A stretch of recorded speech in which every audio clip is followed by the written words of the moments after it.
Olá, começa agora o episódio 30 e Sintoudora Bolas. No episódio de hoje vamos da guerra de Nagorno-Karabakh. Toca a vinheta Filó.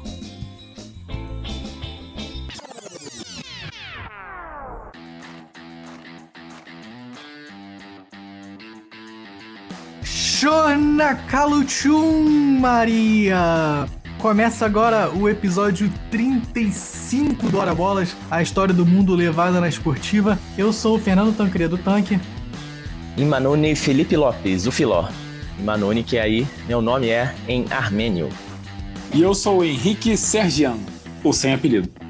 Hoje a Maria que tá em armênio, nossos co-apresentadores também falando em armênio, porque hoje a gente fala da Armênia, né? Depois de 2 episódios contando aí diferentes finais, né? Final da Libertadores, depois aí a final do Super Bowl. Hoje a gente muda um pouco o foco aqui do episódio para falar da guerra de Nagorno-Karabakh, que aconteceu no final do ano passado, uma guerra que durou aproximadamente 40 dias entre as forças da Armênia e as forças do Azerbaijão.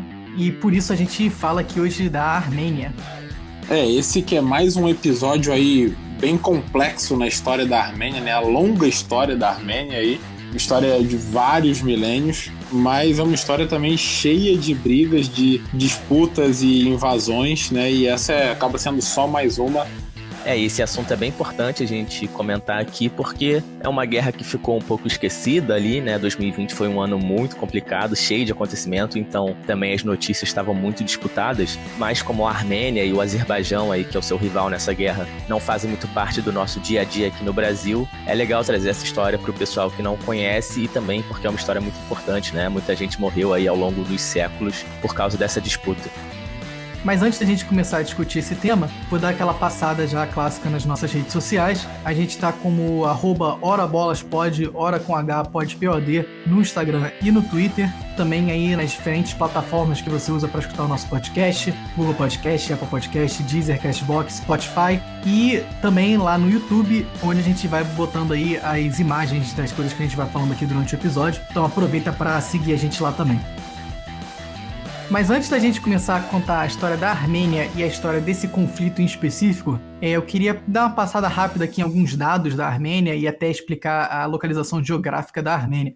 A Armênia fica no que é considerado o Oriente Médio. E se você tem uma ideia de mais ou menos onde fica a Turquia, e se você for a leste da Turquia, você chega onde fica a Armênia, na região ali localizada entre o Mar Negro e o Mar Cáspio, ao sul da cadeia do Cáucaso, que também é outra famosa aí na história da humanidade.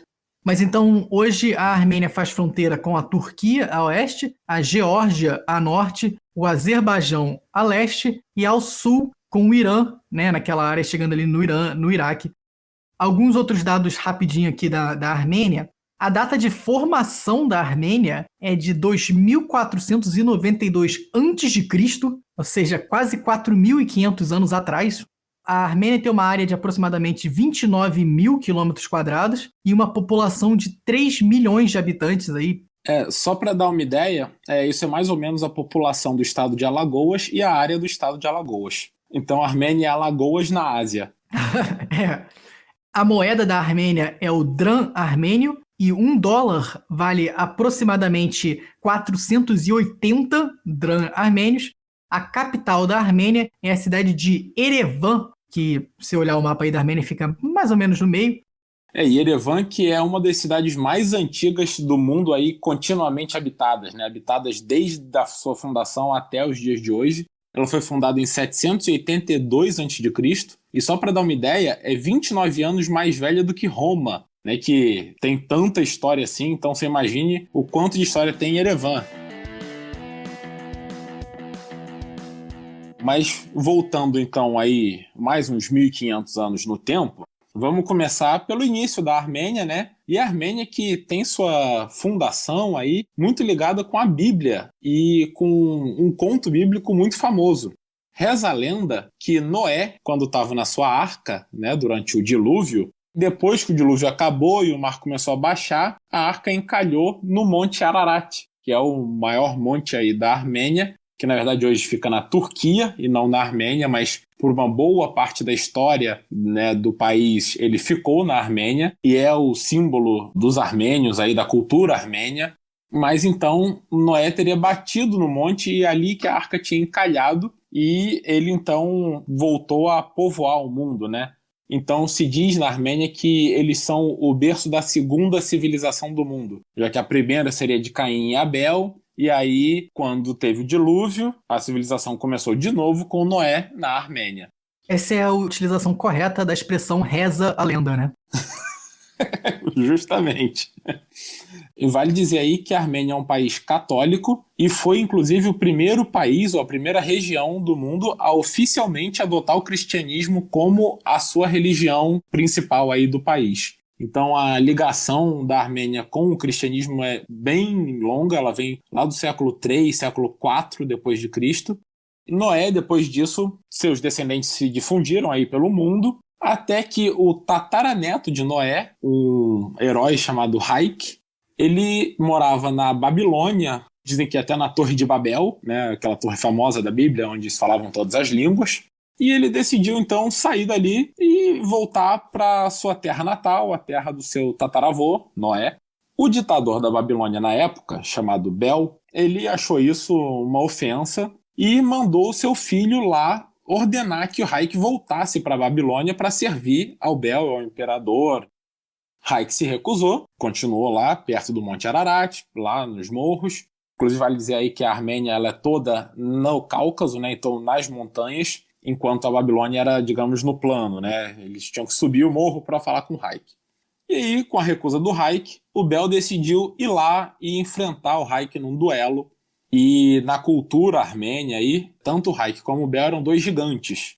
E aí, nessa batalha que é conhecida na Armênia como a Batalha dos Gigantes, o Haik acertou o Bel com uma flecha no coração, matou o Bel. Com isso, as forças do Bel se espalharam e foram embora. E o Haik então se estabeleceu ali perto do Monte Ararat, construiu uma fortaleza e com isso fundou de fato a Armênia. O Haik é conhecido como o pai da Armênia, ou patriarca da Armênia. Inclusive, vale dizer que em armênio, a Armênia se chama Hayastan, que seria a terra de Haik.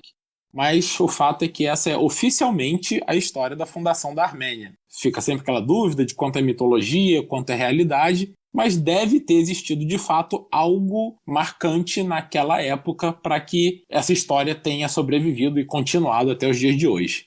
A história em si é um mito, né? Assim como toda essa questão aí do cristianismo, da Arca de Noé, Torre de Babel, etc. Mas essa da fundação da Armênia também, né? Deve ter uma verdade aí por trás, algum fundador dessa terra, alguém muito importante que existiu de fato na história e daí essa história foi se modificando ao longo dos séculos e chegou nisso que a gente tem até hoje. É, exatamente. Mas o fato é que a Armênia foi criada por ali, por aquela época, e tiveram vários impérios, né, e reinos nesses 2000 anos aí antes de Cristo. Teve o reino Hitite, teve o reino Hayasa, alguns deles até grandes. E aí a Armênia foi se desenvolvendo e sempre lutando contra os impérios da época. A Babilônia, a Assíria, que era mais ou menos onde é atualmente a Síria, né, e sempre esses outros impérios tentando invadir a Armênia. E a Armênia com a vantagem aí de estar na altitude, barrando todas as invasões. E a gente vai falar aqui Armênia, mas na verdade eram todos outros reinos com todos outros nomes, né? Mas para facilitar, vamos acabar chamando tudo de Armênia, até que surgiu o reino de Urartu, mais ou menos entre o ano 1000 e o ano 600 a.C., e foi, digamos que, o primeiro reino que de fato abrangeu toda a área da Armênia. E foi quando Erevan foi criada, aí em 782 a.C., e se firmou como uma grande capital, próspera na época, uma das principais cidades até da região, até que em 612 a.C., depois de 4 séculos aí de tentativas de invasão, o reino de Medes na época dominou Urartu e depois disso foram várias e várias dinastias que sucederam, elas acabam se misturando e tendo momentos de independência, momentos de dominação, principalmente sobre o Império Persa, também sobre o Império Seleucido, que era um império da Grécia antiga na época. E, finalmente, em 190 a.C., a Armênia caiu nas mãos do Império Romano, que naquela época já era aí o maior império do mundo, já dominava o mundo, né? A Armênia até que se desenvolveu bastante sob domínio romano. Roma que acabou não tentando impor sua cultura e seu estilo sobre a Armênia. Inclusive a cultura armênia se manteve lá. Até que no século II depois de Cristo já, a Armênia finalmente conseguiu se separar do Império Romano e inclusive criou a província romana da Armênia. E é aí que a Armênia, como a gente conhece hoje, começou a se formar. No ano 301, a Armênia oficialmente adotou o cristianismo como religião. E no ano 451, a Armênia decidiu que ia criar o seu cristianismo próprio, se separando então tanto da Igreja Apostólica Romana, a Igreja Católica tradicional que a gente conhece, como da Igreja Apostólica Ortodoxa, que é a segunda vertente aí mais famosa, e criou a Igreja Apostólica Armênia. Então eles têm até hoje os papas deles, que são chamados de católicos, que é o grande líder da Igreja Armênia, começou com São Gregório, e daí em diante a Armênia desenvolveu a sua versão do cristianismo. Foi também nessa época, aí, em 405, que a Armênia criou seu alfabeto, um alfabeto que é bem diferente dos alfabetos do resto do mundo até. Você olha ele e é difícil até de entender qualquer coisa ali. São várias letras semelhantes e confusas. E até hoje, né, ele existe e só é usado na Armênia e é algo que acabou fortalecendo a identidade nacional aí armênia. Você olhando parece uma mistura doida aí de árabe com alfabeto cirílico, então é uma doideira só. É por aí mesmo, é por aí mesmo. Tem até um pouco de tailandês e indonésio. Se você for procurando pelo mundo, você começa a achar uns tracinhos aqui e ali, vai ficar uma coisa linda. Mas é bonito, as letras são bonitas. São bonitas, são bonitas. E agora imagina isso aí com letra cursiva, né? Deve ser facinho de escrever. A Armênia, então, continuou nessa luta eterna com outros impérios. Então, em 387, ou seja, nessa mesma época aí, a Armênia foi, inclusive, dividida ao meio entre os sassanídeos, que eram uma sucessão do Império Persa, a Pérsia, que é o atual Irã, e os bizantinos, que são a sucessão aí do Império Romano, né? Então a Armênia foi dividida e assim ela ficou por séculos também, trocando de mãos de um lado para o outro, sendo sempre um local de batalha. Até que finalmente, em 885, a Armênia conseguiu conquistar sua independência de novo. Ela teve aí sua autonomia reconhecida pelos dois grandes impérios da época, que eram Bagdá, que é a atual capital do Iraque, e Constantinopla, capital do Império Bizantino. E essa troca de mãos aí entre os vários impérios da época continuou, até que entre o século XVI e o século XIX, a Armênia acabou caindo nas mãos tanto do Império Otomano como do Império Persa. O Império Otomano, cuja capital também era Constantinopla, né, que continuou aí depois da queda do Império Bizantino, e assim a Armênia foi dividida em Armênia do Leste e Armênia do Oeste. Até que no século XIX, a Armênia do Leste foi conquistada pelo Império Russo, enquanto a Armênia do Oeste continuou sob o Império Otomano. Mas é interessante a gente ver aí como que a Armênia foi dominada talvez por quase que todos os grandes impérios da história da humanidade, né? Foi dominado pelos bizantinos, pelos assírios, pelos persas, pelo Império Romano, pelos turco-otomanos. A gente vai ver também que depois a Armênia é dominada pela União Soviética. Então, a gente vai ver também que gera um pouco da motivação aí para essa guerra que a gente vai falar agora. Isso acontece também por ser uma região central ali, né, entre a Europa e a Ásia também, bem no meio de várias rotas comerciais, e é uma região muito importante geograficamente. O Oriente Médio, né, é uma região que foi muito maltratada aí ao longo dos séculos em geral, né? E a Armênia me lembra muito o caso dos judeus, né, que estão aí há 2000 anos, basicamente, levando pancada de todos os lados, dominados por 2000 anos, mas continuam com uma cultura muito forte, um senso de nacionalismo, de pertencimento àquilo, né, e muito marcante. E já chegando aí no final do século XIX, início do século XX, é quando a história da Armênia realmente se intercala aqui com o presente, né, dessa guerra entre a Armênia e a Azerbaijão, a disputa pelo território de Nagorno-Karabakh. Então essa guerra aí que o Tanque já citou na introdução, aconteceu no final de 2020 e foi entre o Azerbaijão, que tinha o apoio militar da Turquia, que como a gente viu aí é descendente do Império Otomano e tem muita influência sobre aquela região até hoje, e essa guerra foi contra os armenos da República de Artsakh, que seria aí o nome que os armênios dão para essa região que é muito disputada entre eles no território de Nagorno-Karabakh. Esse domínio territorial por essa área ainda hoje é disputado, mesmo depois da guerra, e a sua história, como a gente viu, cobre aí vários séculos, né, que o Henrique contou, de diversos impérios, e por isso mesmo que é uma região de conflitos até hoje. A maior parte dessa área está sob o controle de fato dessa república do Artsakh, que faz parte aí da Armênia, e tem o apoio econômico, político e militar da República Armênia, assim como a maioria da sua população, que é a Armênia. Mas a região é de direito internacionalmente reconhecida como parte do Azerbaijão. Então esse que é o centro de todo esse conflito, né? Uma região que, aos olhos do mundo, faz parte do Azerbaijão, mas que, de fato, na prática, é uma região com 95% de população armênia e uma região com total influência do governo armênio, tanto militar como econômico como político. Por isso o conflito e por isso o interesse nessa área até hoje. E para piorar, ainda tem as diferenças religiosas, né? Como a gente viu, o povo armênio é majoritariamente cristão, enquanto o povo do Azerbaijão, em sua maioria, segue o Islã. Então, para a gente entender essa guerra, a gente volta ali de onde o Henrique parou, para o final do século XIX. A região do Cáucaso, que é essa região montanhosa ali no Oriente Médio, sempre foi uma região muito importante geograficamente, uma fronteira entre os continentes, porque, como a gente viu, dividia grandes impérios. E no século XIX ela dividia o Império Russo, que também controlava essa parte aí da Armênia, que depois viria a ser o Artsakh, e o Império Otomano, que é hoje em dia a Turquia, que controlava a outra parte da Armênia. E aí no fim do século XIX e início do século XX, o Império Russo tentava conter essas tensões étnicas e religiosas ali no Cáucaso, mas mesmo assim não era nada raro esses dois grupos entrarem em conflito pela região. E foi durante essa época também que os armênios ficaram isolados, e aconteceu um dos maiores massacres da história do país, quando eles foram perseguidos e assassinados pelo Império Otomano, massacre que ficou conhecido como genocídio armênio e tirou a vida aí de aproximadamente 1,5 milhão de pessoas. É realmente uma tragédia incrível na história do país. E entra aqui a nossa clássica dica de entretenimento. Hoje eu queria trazer para vocês o filme A Promessa, um filme bem legal que fala exatamente desse massacre aí dos armênios que moravam no Império Otomano. O filme tem os nossos gloriosos Christian Bale, o Batman, o Oscar Isaac, também outro ator muito famoso, e a Charlotte Le Bon.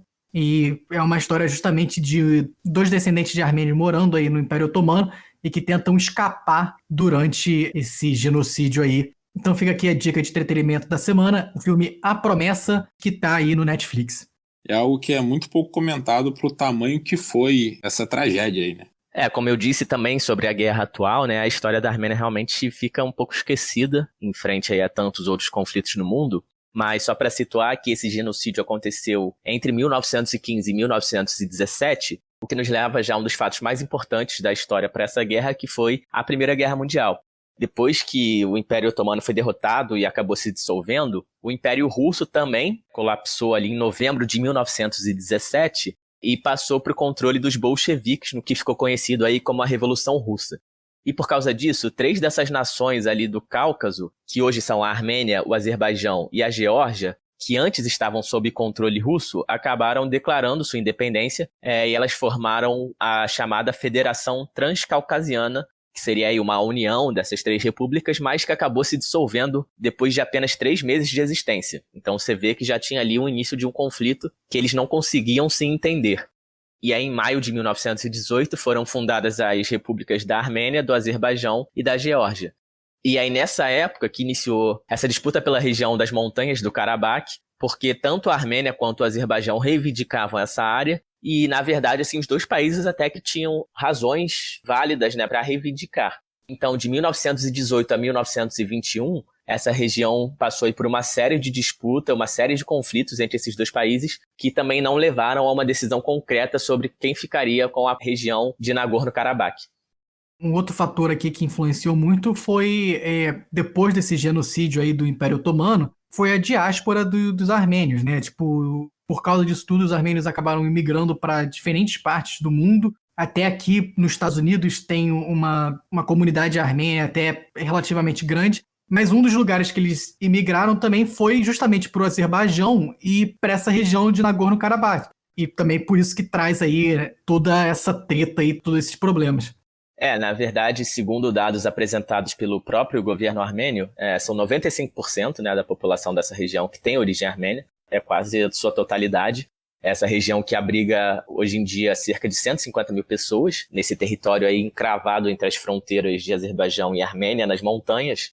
E sobre a diáspora aí que o Tanque disse, realmente, até no Brasil, né, a gente tem uma comunidade grande de descendentes de armênios, principalmente aqui em São Paulo, mas é um povo que realmente imigrou para diversas partes do mundo, fugindo desse genocídio aí no início do século XX.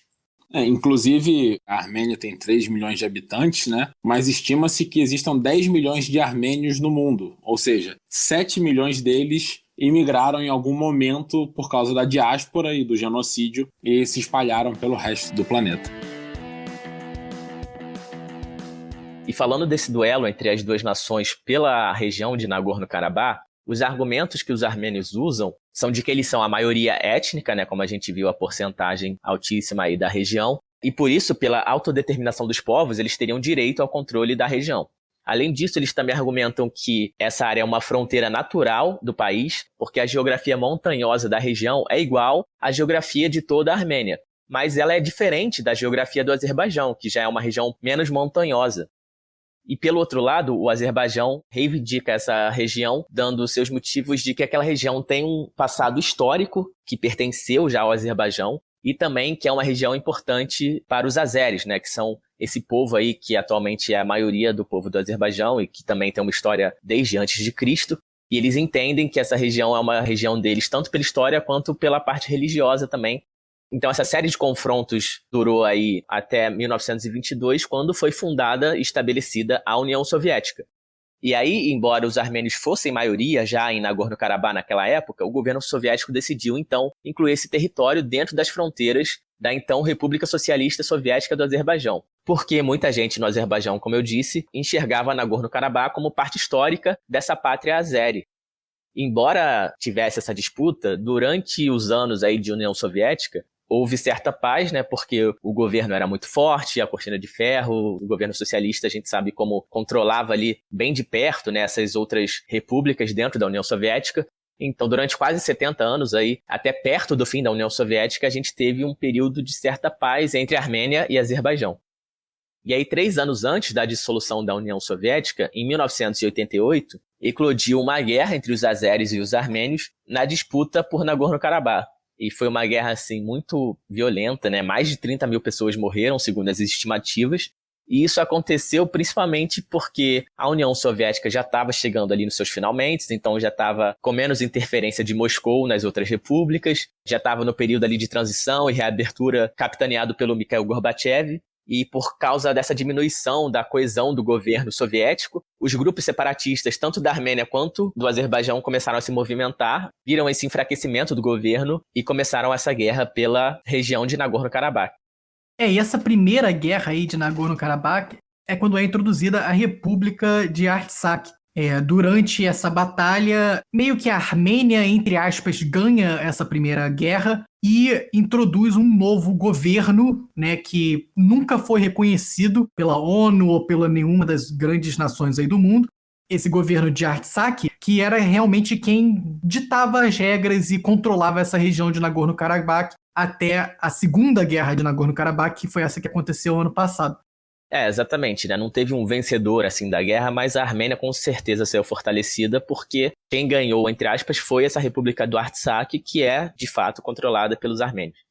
E esse conflito durou de 1988 até 1994 e só foi terminar já depois da dissolução da União Soviética, quando os confrontos tiveram um fim por um cessar-fogo assinado entre os dois países, Armênia e Azerbaijão, e mediado principalmente pela Rússia. E aí, durante 25 anos, ficou aquela situação tensa, mas que não ocorria, de fato, alguns confrontos, né? Ainda assim, a região de Nagorno-Karabakh ficava ali na fronteira entre a Armênia e Azerbaijão, sendo controlada, de fato, por essa República do Artsakh. Até que em 2016 a gente teve aí uma nova escalada de tensões, quando mais um confronto nessa região acabou deixando 4 mortos e acendendo mais uma vez o alerta aí para o mundo todo de que poderia haver uma guerra entre os países. Por mais 4 anos ficou essa tensão, até que em julho de 2020, já 25 anos aí depois da mediação de paz, realmente os confrontos voltaram e a guerra começou um pouquinho depois ali, em 27 de setembro de 2020, oficialmente, quando essa linha da fronteira de Nagorno-Karabakh, que tinha sido desenhada ali no cessar-fogo de 94, foi mais uma vez atacada e a guerra começou. E aí tanto a Armênia quanto o Azerbaijão declararam lei marcial, que é quando os países se preparam para a guerra de fato, né? A população também se prepara para a guerra, o governo tem total controle sobre qualquer ação que ele possa tomar. E o Azerbaijão, então, seguiu com o apoio da Turquia, que, como eu disse, foi um elemento importantíssimo para esse conflito. E a Turquia deu apoio militar para o Azerbaijão, embora o governo turco negue, né? A gente sabe que foi o que aconteceu. E esse envolvimento da Turquia foi motivado principalmente porque eles queriam, e ainda querem, né, manter sua influência sobre aquela região, que, como eu disse, é uma região muito importante estrategicamente, e também queriam minar um pouco do governo russo, né, que também é outro governo que briga pelo controle e influência da região. Os analistas internacionais acreditam que quem começou de fato a guerra foi uma ofensiva do governo do Azerbaijão, com o objetivo de retomar essas terras menos montanhosas, que ficam um pouco para baixo ali, ao sul do distrito do Nagorno-Karabakh. Essa guerra foi muito marcada pela tecnologia, né, pelo uso de drones, sensores, artilharia de longa distância, mísseis, e também muito marcada pela propaganda tanto do Azerbaijão e da Turquia, quanto da Rússia e da Armênia. Como o Tanque disse lá no início, a guerra acabou durando 1 mês e 2 semanas, de 27 de setembro de 2020 até 10 de novembro de 2020. E a guerra acabou quando houve a captura da Xuxa, que não é a nossa querida apresentadora, né? Muito menos o nosso nadador aí brasileiro. Xuxa é a segunda maior cidade ali de Nagorno-Karabakh. Mas então quem nasce em Xuxa é a Sasha? Pode ser Sasha, pode ser Xuxense, Xuxano, aí vocês decidem. Xuxinha. Mas depois da captura da Xuxa, foi assinado então o cessar-fogo oficialmente, numa cerimônia realizada entre os presidentes do Azerbaijão, Ilham Aliyev, o primeiro-ministro da Armênia, Nikol Pashinyan, e o presidente russo, Vladimir Putin, terminando aí a guerra em 10 de novembro. E quem não estava presente, mas acabou aceitando o fim da guerra também, foi o presidente da República de Artsakh, Araik Harutyunyan, esse foi difícil, hein? Que, embora não seja reconhecido, né, internacionalmente, também fez parte desse acordo. Depois que você captura a Xuxa, realmente acaba qualquer guerra, não tem como continuar depois que a Xuxa é capturada. Essa foi a segunda maior guerra aí na disputa pela Xuxa, né? A primeira travada entre Globo e Record. Que também acabou com a captura da Xuxa, né? Essa aí sim foi a verdadeira batalha de gigantes. Muito maiores que a Armênia e Azerbaijão, né? Com certeza. E para fechar aqui a guerra, como consequência desse cessar-fogo, a gente teve aí mais ou menos 3 mil mortos para cada lado, e a vitória na guerra acabou ficando com o Azerbaijão, que até por causa do apoio militar turco, né, tinha uma força muito grande, e depois da guerra o Azerbaijão ficou aí com os territórios conquistados durante a guerra, que foram cerca de 5 cidades e 286 vilarejos, que ficam ali, como eu disse, mais na parte do sul de Nagorno-Karabakh, e o Azerbaijão também retomou a totalidade da fronteira com o Irã. Atualmente, a gente tem forças russas de paz ali na região de Nagorno-Karabakh que estão controlando essa fronteira para não ter mais conflitos. São cerca de 2 mil soldados que ocupam a região atualmente. E também, como consequência da guerra, a gente tem uma série de protestos que até hoje seguem acontecendo na Armênia, né? Querendo retomar essa região para o povo armênio. Esse cessar-fogo aí foi extremamente controverso na Armênia. A população considerou o primeiro-ministro da Armênia como um traidor por ter concordado com esse cessar-fogo, porque a gente pode até botar aí no nosso Instagram a imagem do que era a região de Nagorno-Karabakh. Dá para dizer que pelo menos 50% foi perdido nessa guerra para o Azerbaijão. A gente já falou bastante aqui do Azerbaijão em episódios anteriores, e um dos motivos também pelo qual a Turquia quer ter essa influência no Azerbaijão é porque o Azerbaijão tem petróleo para dar e vender, né? O Azerbaijão cresceu muito mais do que a Armênia, é um país muito mais rico do que a Armênia é hoje em dia, e acabou que nessa guerra não teve muito como a Armênia se sustentar. O Azerbaijão é muito rico e a gente já disse aqui também, né? Como no esporte isso também se mostra, por exemplo, na Eurocopa, sediando jogos e também na Fórmula 1, né? E também faz parte dessa cultura azéria aí e do dinheiro que eles têm atualmente. E falando do povo armênio, eu queria aqui trazer uma outra dica de entretenimento, que são 2 músicas da banda System of a Down, que é uma banda americana, mas de descendentes armênios, né? Como o Tanque muito bem disse, aí nos Estados Unidos tem uma grande comunidade armênia, e parte dessa comunidade é ligada à banda System of a Down, que é uma banda que eu sou muito fã. E eles são muito ligados a essas questões do país, né, da Armênia e da guerra que está acontecendo. E eles lançaram aí em 2020 duas músicas novas, chamadas Genocidal Humanoids e a outra chamada Protect the Land, né, Proteja a Terra, que é uma música bem direta aí sobre essa guerra que estava acontecendo e sobre a chacina dos armênios. Então, é uma banda com uma história muito legal e que tem essa conexão com a guerra e que está sempre falando sobre isso. Foi até um dos motivos, né, que me incentivaram a descobrir essa guerra, a pesquisar mais e a trazer também aqui como tema no nosso podcast. E essas duas músicas são realmente bem legais, bem fortes. Vale a pena até procurar a letra, porque a letra é muito, muito bem feita. Elas estão disponíveis, se não me engano, por $2 ou $3, exatamente para ajudar aos esforços de recuperar ou de apoiar a Armênia. Exatamente, 100% do valor é revertido aí a instituições que ajudam o povo armênio que sofre ali naquela região. Eu queria só falar que qualquer música do System of a Down é bom você procurar a letra, porque não dá pra entender muito bem o que eles estão falando durante a música mesmo. Já vem do alfabeto armênio, né? Aquela loucura lá, também tem um pouco disso nas letras deles. E já que a gente já começou a falar de música, eu queria fechar aqui nosso primeiro segmento falando um pouco da cultura da Armênia, né? E puxar também para falar de esporte, já que nosso podcast é sobre esporte. A música tradicional na Armênia é uma música chamada duduk, parecido aí com o que é o folk, né? Uma música muito comum ali da Irlanda e tudo isso. Mas o duduk é muito baseado no uso de diferentes flautas e instrumentos de percussão. A Armênia também tem uma dança tradicional que é considerada como kef, se escreve K-E-F, kef, e que geralmente é dançada ao som da música folk tradicional armênia, esse duduk. E além disso, né, ainda falando de música, tem alguns artistas famosos que são de origem armênia. O System of a Down, que é uma banda bem famosa aí de metal, e os integrantes têm origem armênias, mas um outro artista bem famoso aí que tem origens armênias é a Cher, né, aí uma estrela do pop americano também, mas que mostrando aí de novo essa extensão do que foi a diáspora armênia. E não confundir a Cher com axé. O axé não tem origens armênias. Verdade. É a Cher, a cantora americana. Falando um pouco mais sobre a cultura armênia, antes da gente passar aqui para falar de esporte, como é muito comum aí no Oriente Médio, né, o artesanato ainda é muito importante na Armênia. E uma coisa interessante aqui sobre o artesanato armênio é que eles usam uma pedra chamada obsidiana, que é uma rocha ígnea extrusiva constituída quase integralmente por um tipo de vidro vulcânico. Eu claramente falei isso aqui por conhecimento, não tô lendo na Wikipédia. Ora, bolas também é geologia.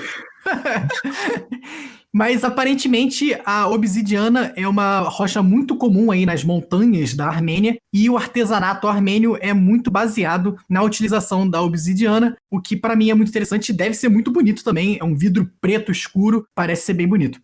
E é um vidro ideal para matar White Walkers, né? Também. Justamente. Pra quem viu aí Game of Thrones sabe do que eu estou falando. E passando para falar do esporte na Armênia, os esportes mais populares aí na Armênia são a luta greco-romana, né? Levantamento de peso, judô, futebol, boxe e xadrez. A Armênia, na verdade, aí é uma potência no xadrez que a gente falou bastante aqui no nosso episódio 32, e foi campeã por equipes do Campeonato Mundial de Xadrez em 2011, mostrando aí a força do país nessa modalidade, né? A Armênia fez parte aí da União Soviética pela grande maioria do século XX e participou da maioria das Olimpíadas pela União Soviética. A primeira medalha ganha por um atleta armênio pela União Soviética veio na Olimpíada de 1952, quando Hrant Shahinian ganhou 2 ouros e 2 pratas na ginástica. Depois disso, a Armênia só disputaria uma Olimpíada como um país independente em 94, nas Olimpíadas de Inverno em Lillehammer. E as primeiras medalhas da Armênia como um país independente vieram nas Olimpíadas de Verão de 1996, em Atlanta, ambas na luta greco-romana, um ouro na categoria 52 quilos e uma prata na categoria 48 quilos. Mas depois do fim da União Soviética, o esporte acabou perdendo bastante força na Armênia, como foi bem comum em todas essas ex-repúblicas soviéticas. O governo armênio tem constantemente reestruturado aí diferentes instalações esportivas da época da União Soviética para construir escolas e outras coisas que talvez sejam mais importantes para a população armênia do que realmente ter esses mega complexos esportivos. Falando de futebol, é um esporte até relativamente popular na Armênia.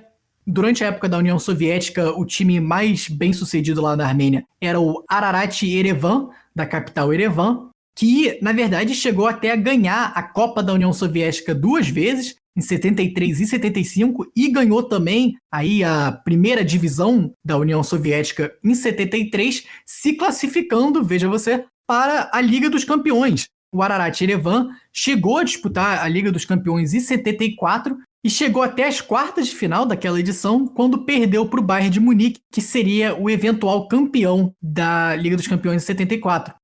E uma outra coisa interessante sobre o futebol é que, apesar da Armênia ficar na Ásia, a Armênia faz parte da UEFA, né? Por isso até que pode disputar aí Liga dos Campeões, tudo isso. E a seleção da Armênia disputa as eliminatórias tanto para a Euro quanto para a Copa do Mundo pela UEFA, e até por isso que também nunca vai muito longe, né? Mas é interessante ver que esses países, tem o Azerbaijão, a Geórgia, todos esses países, na verdade, fazem parte da UEFA.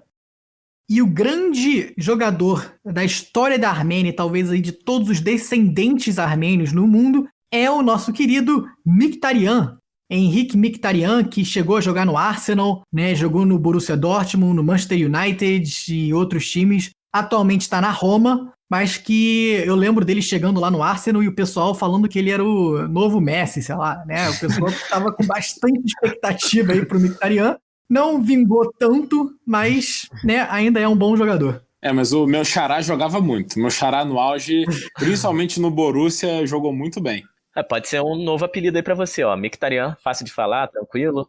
É isso aí. Já tô aqui fluente em armênio mesmo, né? Eu sou Henrique Gonçalves, o Mkhitaryan. Linguinha fácil essa? Pois é, falar é fácil, eu quero ver escrever. E ainda em armênio, né? Mas aí nem o Henrique tá fácil de escrever, né? O dele. Mas o Mkhitaryan realmente era uma promessa, né? Não vingou tanto. Ele que chegou como o novo Ozil, eu diria, e virou o Ozil mesmo, né? Não vingou muito também, não. Seguiu os passos. É isso. E o Mkhitaryan, que quando era jovem, tentou conseguir aí uma vaga em vários times de futebol ao redor do mundo. Inclusive, aos 14 anos, ele fez uma peneira no São Paulo, onde ele chegou a jogar aí com o Hernanes, o Lucas e o Oscar. E o São Paulo não quis o Mkhitaryan. Acho que talvez tivesse dado certo, né? Pois é, o Mkhitaryan podia estar aí em 2021 não sendo campeão brasileiro, né? Se ele tivesse ficado aqui no São Paulo.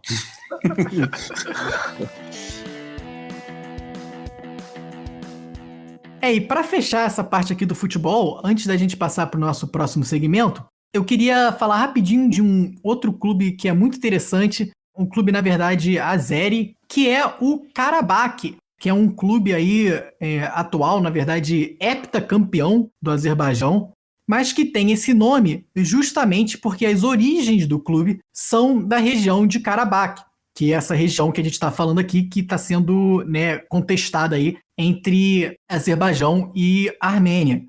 O clube foi fundado na cidade chamada de Agdan em 1951, mas acabou se mudando de lá para a capital do Azerbaijão, Baku, em 1993, justamente por causa da guerra.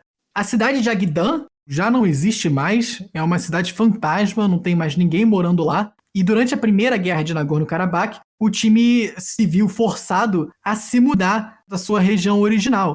E é interessante ver que o time manteve o nome, né, da região, Karabakh, e hoje se tornou um dos maiores times do Azerbaijão, e até quem acompanha aí a Liga Europa e as fases preliminares aí da Liga dos Campeões vai reconhecer o time, porque o time está constantemente disputando aí a Liga Europa, chegou até a fase de grupos da Liga dos Campeões em 2017, 2018, né? Faz bem essa conexão aí com essa guerra que a gente está falando hoje e com essa disputa da região. Carabacão campeão aí em 2023, porque eu sou conservador, humilde, né? Não vou ser ousado. Justo. Tá certo.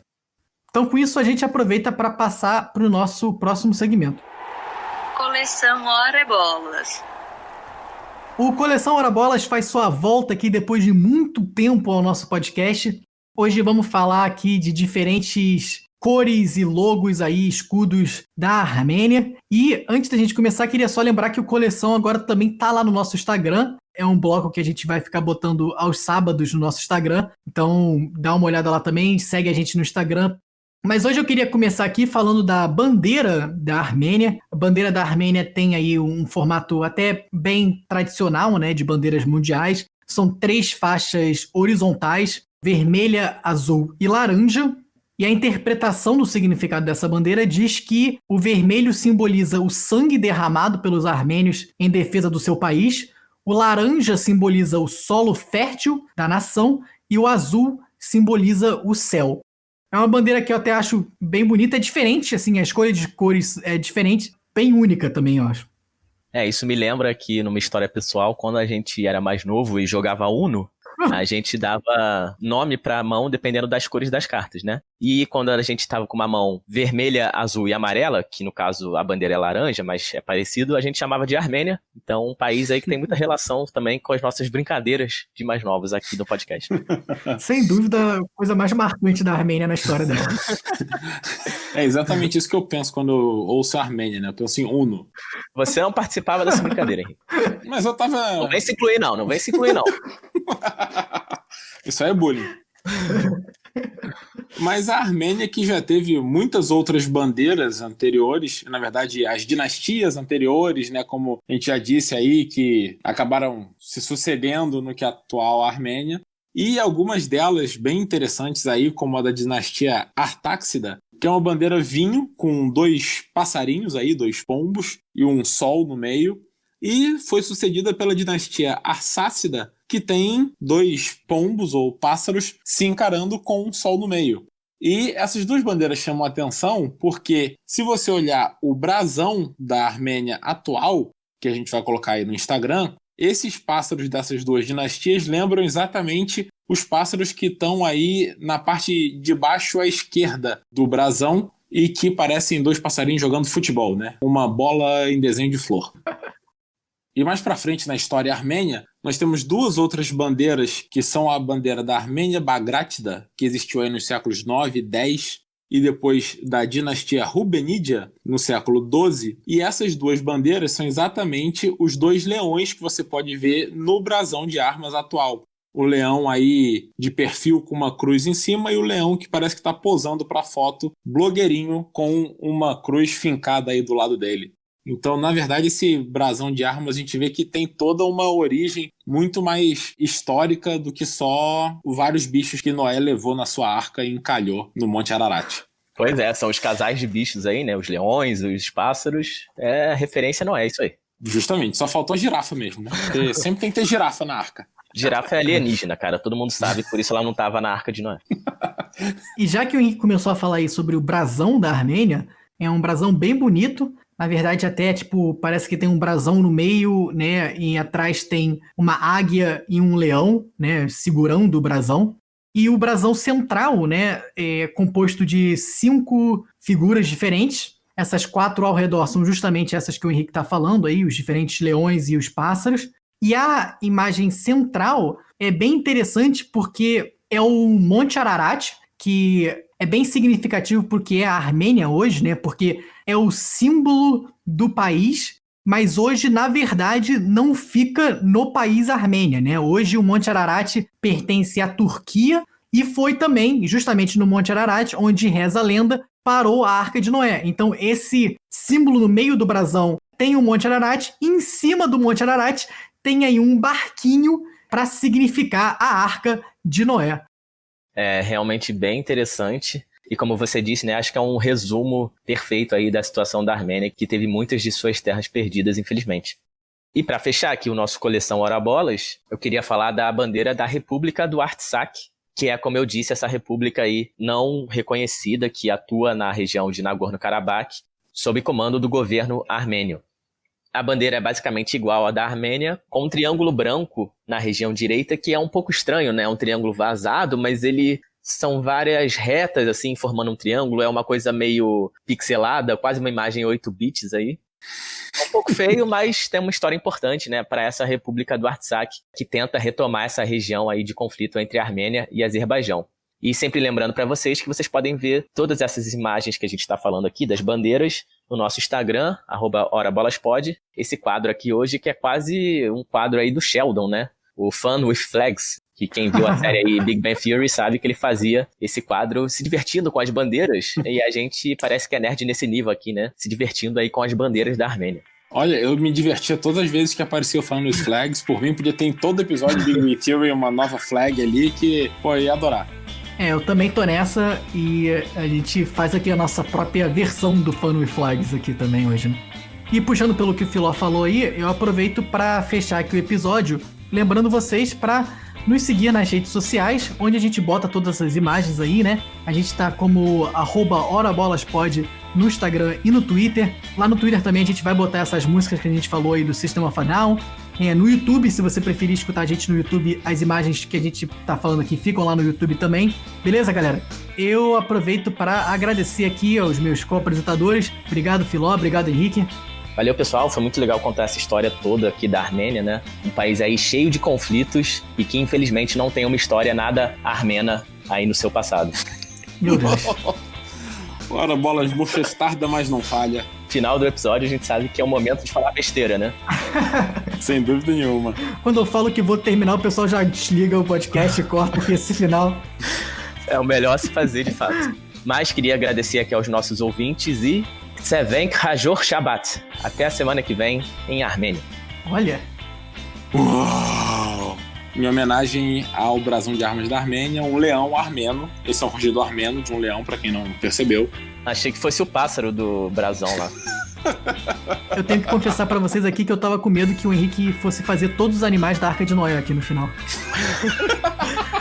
Por favor, não. Puxa, eu tinha que ter tido essa ideia antes. O editor não vai deixar isso, não. Fica aí, o episódio 36, pessoal. É só o Henrique imitando os animais da Arca de Noé. Esse episódio vai ser realmente animal. Vai ser o bicho. Chega. Depois dessa eu tô até sem palavras. Só me resta rugir mesmo. E a gente espera que vocês tenham gostado aí desse estilo mais histórico e menos esportivo do Ora Bolas. E até a próxima. Espero que vocês tenham gostado aí desse nosso episódio. E até semana que vem. Abraço.